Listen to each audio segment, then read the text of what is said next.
एक रात, एक रास्ता, एक रहस्य। वो जुलाई की नमी भरी रात थी। पहाड़ों से लौटते वक्त राजू, वाइन और माँ विक्रमांड की बाइक लेट हो गई। रास्ता लंबा था और अब केवल एक शॉर्टकट बचा था, एक घना अंधेरा जंगल। राजू ने कहा, चल इस रास्ते से निकलते हैं, जल्दी गांव पहुंच जाएंगे। विक्रम ने हिचकते हुए जवाब दिया, पर यह रास्ता ठीक नहीं लगता। कुछ लोगों ने इस जंगल के बारे में कहा है। राजू हंसा, अरे सब अंधविश्वास है, चल कुछ अलग देखने मिलेगा। लेकिन उन्हें नहीं पता था कि मस जंगल उन्हें देख चुका था। रात के 9:47 पर जैसे ही वो जंगल में घुसे, एक काला साया तेजी से उनकी बाइक के सामने से गुजरा। बाइक असंतुलित हुई, दोनों गिर पड़े। राजू बोला, वो क्या था? विक्रम कांपते हुए बोला, वो इंसान नहीं था भाई, उसका चेहरा नहीं था, बस काला धुआं था। बाइक अब नहीं चल रही थी। झाड़ियों के पीछे सरसराहट और आसमान पर चांद अब बादलों में छुपने लगा। थोड़ी दूर चलने पर उन्हें एक टूटा सा लकड़ी का बोर्ड मिला, इससे आगे जाना मना है, कंकाल टोने की सीमा, जो गया कभी न लौटा। राजू ने अनसुना कर दिया, पर विक्रम के माथे पर पसीना था। रास्ता आगे और अंधेरा हो गया। पेड़ों के तनों पर कुछ अजीब आकृतियां दिखीं, चेहरे जैसे, सूनी आंखें, खुले मुंह, जैसे कोई चीख चीख कर जम गया हो। राजू जैसे ही एक पेड़ के पास पहुंचा, उसकी छाल में उभारा चेहरा हल्का सा हिला।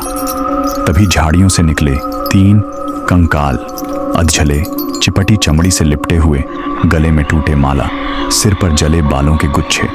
उनकी आंखों की जगह खाली गड्ढे थे। हड्डियों के टकराने की आवाज जंगल में गूंज उठी।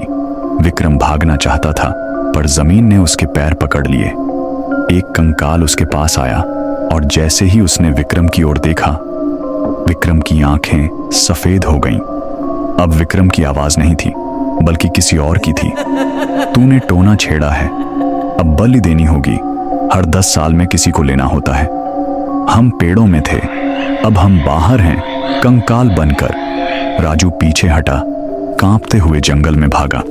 एक वीरान जगह पर मिट्टी से ढका एक छोटा चबूतरा मिला। उसके नीचे एक भैरव बाबावन की मूर्ति मिली, जमी हुई राख, सिंदूर और माला से लिपटी। राजू ने जैसे ही मूर्ति को उठाया, जंगल कांप उठा। हर पेड़ से कंकाल चीखने लगे, हवा में राख उड़ने लगी और विक्रम जोर से चीखा।